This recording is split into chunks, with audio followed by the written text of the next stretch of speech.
Warahmatullahi wabarakatuh. Salam dan bahagia Ibu dan Bapak Guru hebat. Ibu dan Bapak Guru, kali ini saya bersama dengan Kepala Sekolah hebat Ibu Ermawati SPD. Beliau ini adalah kepala di SD Negeri 3 Penukal Utara, Kecamatan Penukal Utara, Kabupaten Penukal Abad Lematang Ilir. Kita akan mewawancarai beliau terkait dengan praktik pengambilan keputusan yang pernah beliau lakukan selama menjabat di SD Negeri 3 Penukal Utara. Ini Bu, kita ada tugas dari program Guru Penggerak untuk menanyakan praktik pengambilan keputusan selama Ibu menjabat di SD Negeri 3 Penukal Utara ini. Namun sebelumnya saya akan tanya dulu, kira-kira sudah berapa lamakah Ibu menjabat sebagai kepala sekolah di SD Negeri 3 Penukal Utara ini? Dimulai bulan Agustus 2019. Agustus 2019. 2020, 2021, 2022. Artinya sudah kurang lebih 3 tahun gitu Bu ya.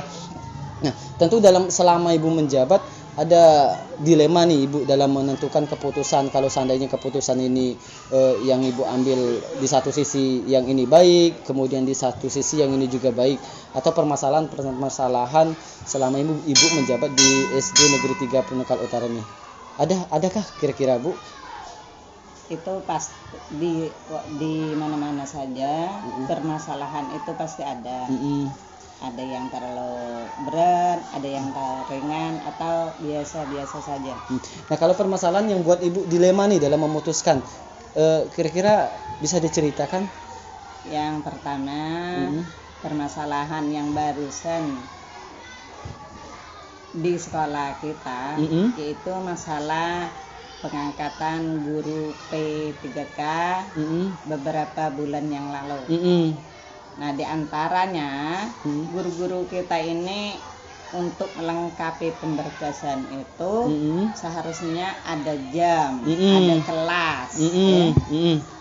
Nah, guru-guru ini karena kita nih guru PNS di sekolah kita ada 8 guru P3K yang lama, yang barusan diangkat tahun 2001 itu ada 10. Nah, sehingga untuk pengangkatan yang baru saja kita laksanakan oleh pemerintah, bukan hanya di kabupaten kita saja melainkan di seluruh pelosok Indonesia.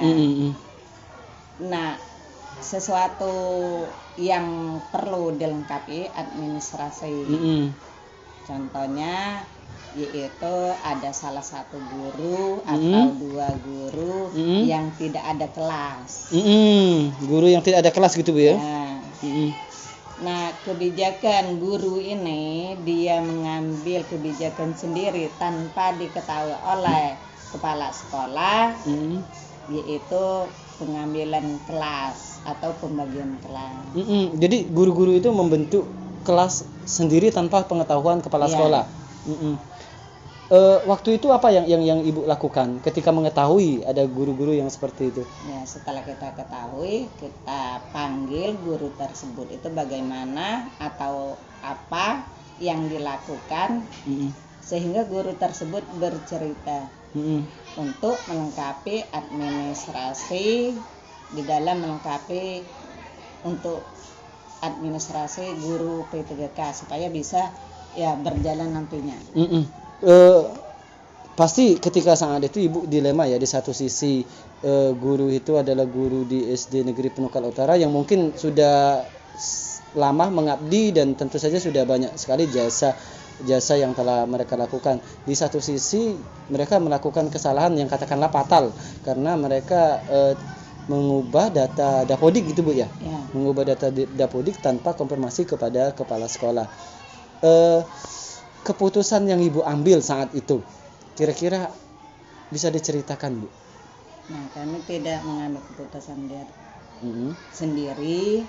Kita ini ada atasan kan, kami nanya dengan pengawas, nanya di operator dinas, nanya di operator sekolah. Ya katanya itu boleh-boleh saja pembagian kelas itu untuk sementara di dalam melengkapi administrasi. Untuk tes P3K tadi Bu ya. Contohnya Pak Asan tadi membagi kelas, dari kelas kita di sekolah kita ada 3 kelas A, B, C. Nah ini yang keempatnya yaitu kelas 3D. Ya, yang dimasukkan Pak Asan. Ya, yang dibagi Pak Asan.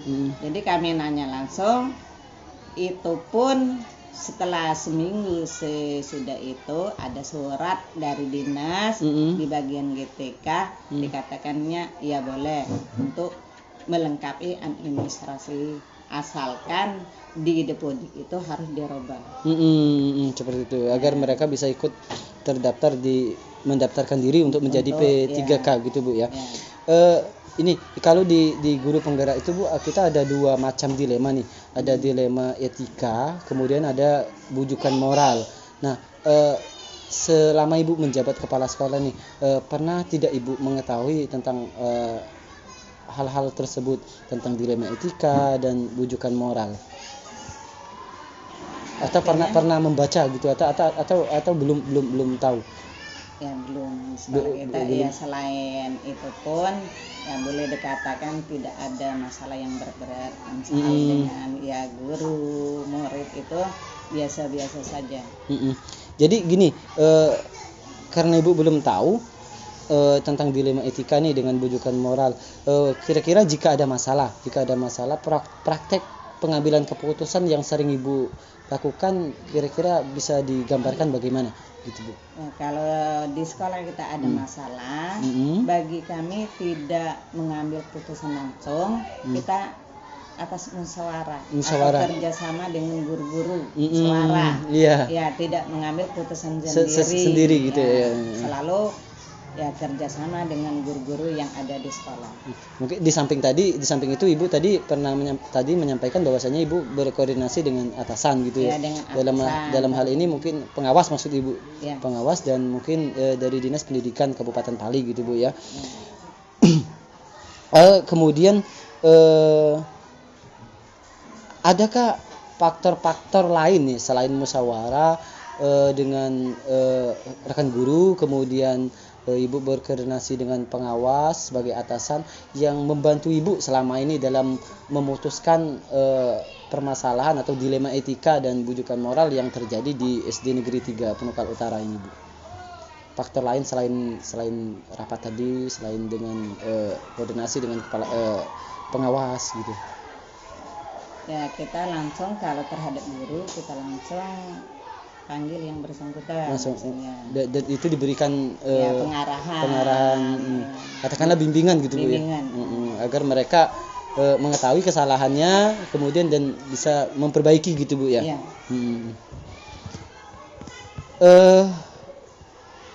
Mungkin itu saja Ibu, terima kasih atas waktunya. Saya sudah tergambar sih bagaimana praktek Ibu mengambil keputusan yang ada di atas permasalahan yang ada di sekolah yang sama-sama kita cintai ini. Nah sejauh ini Bu, kita kan sudah ngobrol kurang lebih sudah 9 menit ini. Adakah hal-hal yang perlu Ibu sampaikan kepada saya gitu atau kepada rekan-rekan sesama guru di SD Negeri 3 Penukal Utara ini? Dalam masalah katakanlah pembelajaran yang Ibu petik dari kita ngobrol tadi Bu. Sekarang apa untuk selanjutnya maksudnya? Boleh sekarang juga boleh untuk selanjutnya. Ya seumpamanya kan terhadap guru itu permasalahannya seumpamanya di dalam keaktifan mengajar, keseriusannya, ke tepat waktunya, pokoknya keaktifan yang ada. Kalau untuk jangka panjangnya, untuk seterusnya, atau juga seperti itu Bu ya? Iya. Okay. Baik Bu, terima kasih atas waktunya Demikianlah tadi Ibu dan Bapak guru hebat wawancara kita dengan Kepala SD Negeri 3 Penukal Utara, Ibu Ermawati. Terima kasih atas waktunya Ibu. Oke, saya akhiri. Wassalamualaikum warahmatullahi wabarakatuh. Salam dan bahagia Ibu dan Bapak guru hebat.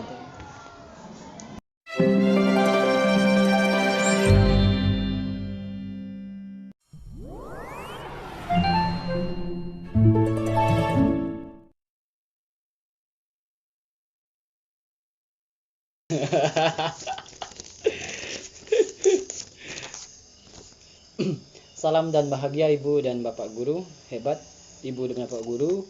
Kali ini saya lagi bersama narasumber nih dari Kepala SMP Negeri 4 Abab.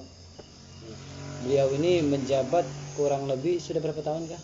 Sekitar 4 tahun masuk 5 tahun. Sekitar 4 masuk 5 tahun. Nah gini Pak, kebetulan saya ada tugas dari guru penggerak ini, menanyakan permasalahan-permasalahan yang pernah Bapak hadapi mungkin ya selama kurang lebih 4 masuk 5 tahun ini, selama Bapak memimpin di SMP Negeri 4 Abab. Jika Bapak tidak keberatan nih, kalau seandainya ada permasalahan itu boleh dong diceritakan. Wah, dengan senang hati saya bercerita dengan apalagi ke guru penggerak seperti saudara. Boleh, kira-kira apa masalahnya yang pernah dilalui ketika itu, kala itu? Sebenarnya kalau menjadi pimpinan itu hampir setiap hari kalau saya itu memiliki masalah-masalah. Tingkat masalah itulah yang berbeda. Ada masalah yang tingkatnya ringan, sedang, kemudian dengan tingkatan yang memerlukan pemikiran yang benar-benar dipikirkan untuk memecahkannya. Nah sejauh ini masalah yang perlu pemikiran dalam pemecahannya bisa diceritakan yang pernah dihadapi kira-kira? Contohnya misalkan beberapa ini pengalaman ya? Bulan atau beberapa minggu sebelum ujian nasional, ada siswa yang melapor orang tuanya bahwa anaknya akan menikah. Itu pernah saya alami. Itu memerlukan pemikiran yang luar biasa. Satu sisi saya ingin menyelamatkan siswa tersebut agar bisa menamatkan jenjang sekolah menengah pertama. Satu sisi lain saya ada sebenarnya di aturan tidak ada kalau siswa nikah itu bisa atau harus berhenti sekolah. Tetapi secara etika siswa SMP itu yang saya tanyakan ke hati, secara etika bahwa siswa yang sudah menikah itu harusnya jangan lagi berbaur ke siswa-siswa yang ingin sekolah tadi. Nanti akan merusak pemikiran bahwa siswa SMP 4 itu walaupun sudah menikah bisa tetap sekolah. Saya ingin memutus batasan dari sana karena menurut program pemerintah lah, kalau masih usia 11 sampai 15 tahun masih belum bisa untuk menikah kan, masih di bawah umur itu. Kalau saya misalkan mempersilakan silakan sekolah, kemudian silakan ujian tanpa memberikan pemberhentian seperti itulah saya katakan, maka saya seperti tidak mendukung program pemerintah. Itu yang pertama. Yang kedua, secara etika tadi, etika ke teman-temannya. Ada siswa 300, kemudian dengan 300 tadi, dengan ada kejadian satu tadi, anggaplah Kak saya memiliki susu satu kuali, memiliki ada racun satu, kemudian masuk situ, tidak mungkin saya akan mengorbankan seluruh susu tersebut untuk dibuang. Lebih baik saya membuang satu cangkir tadi yang benar-benar akan merusak yang banyak susu tadi. Lantas ketika itu kala itu keputusan apa yang Bapak ambil? Keputusan saya yang saya ambil waktu itu, saya temui lagi orang tuanya. 3 kali yang saya temui. Maksud saya itu selesaikan dulu, tinggal 1 bulan lagi akan ujian. Sebulan lagi ujian, saya memohon dengan orang tuanya, jika bisa pernikahan anaknya tersebut laksanakan setelah ujian nasional. Setelah ujian, setelah siswanya sudah tamat, baru seandainya ingin menikah seperti itu kan, silakan, itu kan hak mereka seperti itu kan. Tapi tidak merusak tanaman tadi. Anak tersebut seandainya tidak melanjut ke SMA, tetapi bisa mengikuti program paket C, tinggal mengikut saja seperti itu. Jadi anaknya bisa terselamatkan, sekolah juga bisa mendapatkan yang terbaik, tidak ada nilai setitik tadi untuk merusak susu yang banyak tadi. Jadi dari hasil pertemuan 3 kali itu apa kemarin hasilnya? Pertama orang tuanya mengatakan masih tetap ingin yang pertama. Yang pertama istilahnya masih tetap pendirian awal seperti itu kan. Tetapi 2 kali saya datang lagi minta tolong dengan wakil. Dengan harapan dengan wakil asli penduduk sana mungkin pendekatannya lebih lebih dekat sebenarnya. Yang ketiganya bersama ketua komite saya datang. Ketua komite memberikan masukan, memberikan pemahaman yang mendalam kepada orang tua sehingga orang tua tersebut mau untuk menunda sebenarnya, bukan melarang, menunda saat resepsi pernikahan, akad nikahnya. Dan setelah akad nikah siswa itu setelah tamat, karena sudah tamat kan sudah memberikan ijazah dan lain-lain, sudah hak mereka mau setelah itu kemudian mau lanjut atau menikah. Tapi saya tahu informasinya memang menikah setelah tamat SMP siswa ya. Wah, luar biasa sekali Pak ya. Tadi saya sempat mendengar ada Bapak menyinggung masalah etika.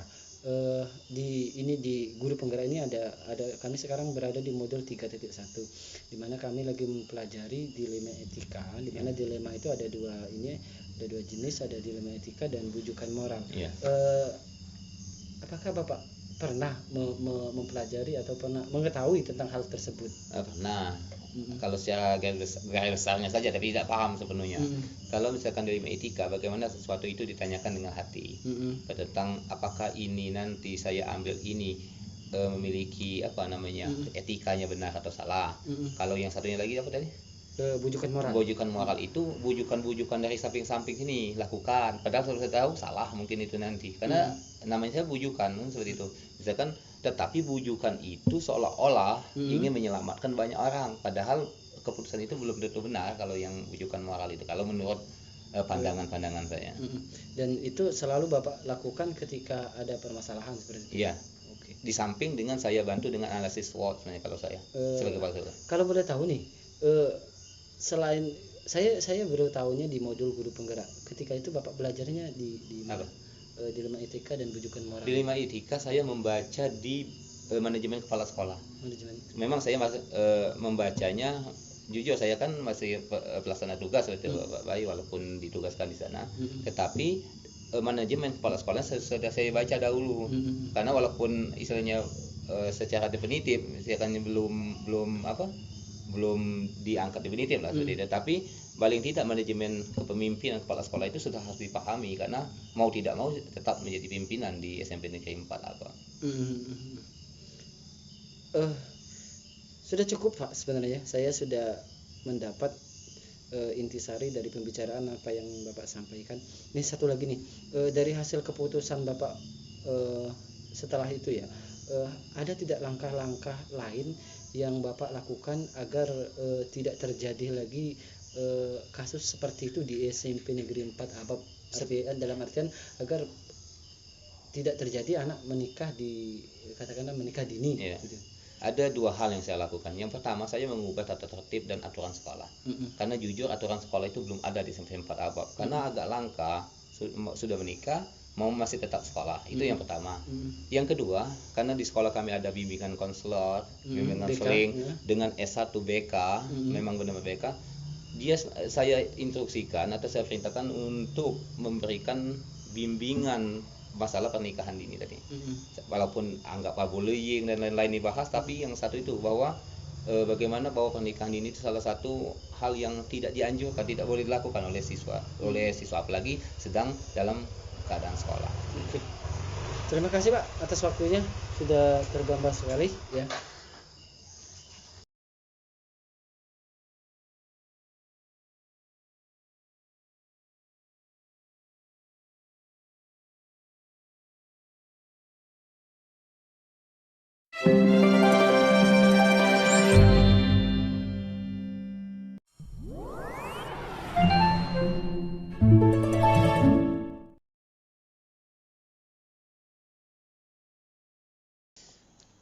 Yang menarik adalah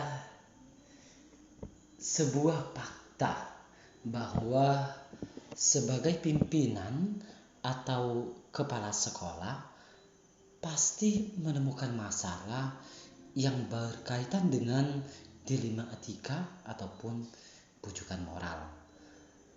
Untuk perbedaan, tidak ada perbedaan yang signifikan dari apa yang disampaikan oleh narasumber-narasumber saya, baik narasumber 1 maupun narasumber 2, bila dibandingkan dengan yang telah saya pelajari pada modul 3.1 ini, baik untuk 4 paradigma, 3 prinsip, maupun 9 langkah pengujian keputusan.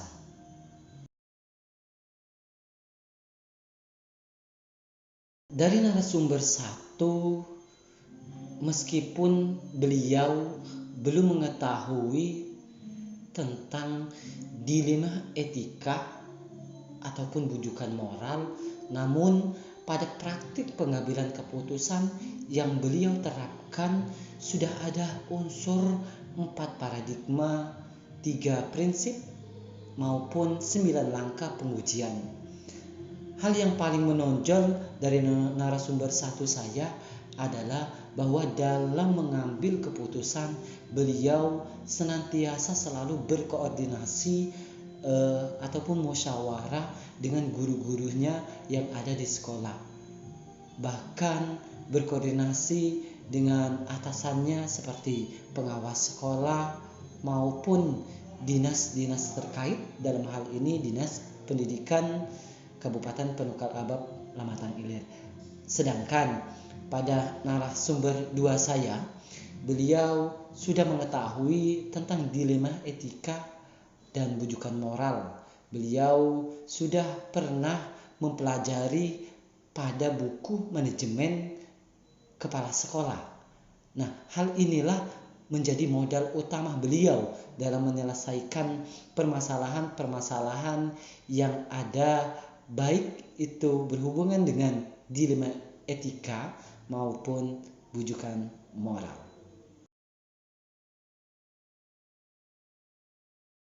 Narasumber 1 maupun narasumber 2 saya berpendapat dalam mengambil keputusan yang berkaitan dengan dilema etika, sebisa mungkin mereka mengambil keputusan yang terbaik, dalam artian tidak ada pihak yang dirugikan. Namun jika terpaksa harus ada pihak yang dirugikan, sebisa mungkin mereka memutuskan keputusan yang pihak dirugikan tidak merasa dirugikan, sedangkan mereka mengukur efektivitas keputusan yang mereka ambil dan membandingkan dengan nilai-nilai kebajikan universal yang terkandung di dalamnya. Kemudian mereka melakukan refleksi dari keputusan yang telah mereka buat.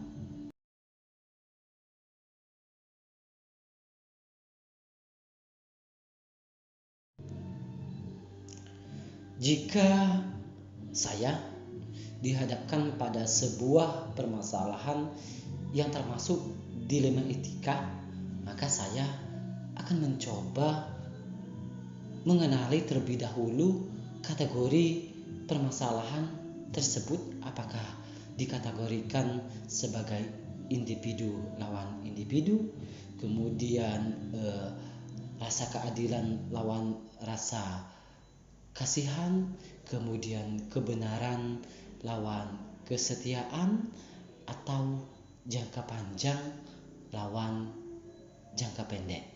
Kemudian saya mencoba untuk menggali dan mengenali nilai-nilai yang saling bertentangan, kemudian menentukan siapa yang terlibat, kemudian mengumpulkan fakta-fakta yang relevan dengan situasi, kemudian melakukan pengujian benar atau salah, termasuk uji regulasi, uji intuisi, uji publikasi, dan uji penuntun.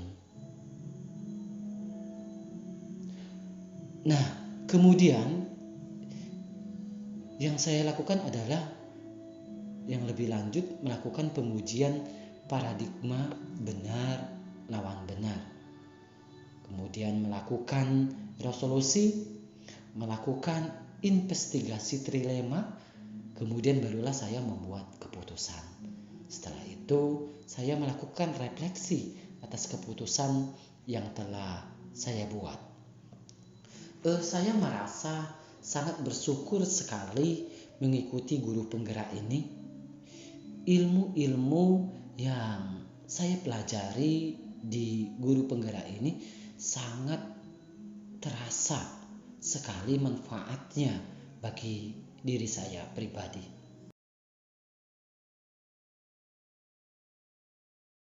Dalam mengumpulkan tugas, saya menggunakan atau mengumpulkannya dalam bentuk video rekaman. Menggunakan 2 handphone 1 untuk video, sedangkan handphone 2 untuk rekaman suara.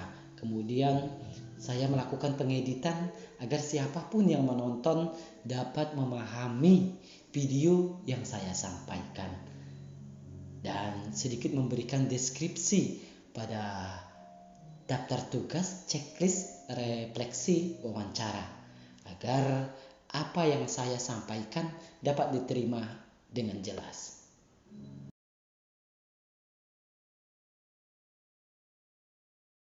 Fokus wawancara yang saya lakukan adalah untuk mencari informasi praktik pengambilan keputusan yang telah dilakukan oleh para narasumber saya, baik narasumber 1 maupun narasumber 2. Ketika sudah saya dapatkan informasi yang saya butuhkan, maka tercapailah tujuan saya.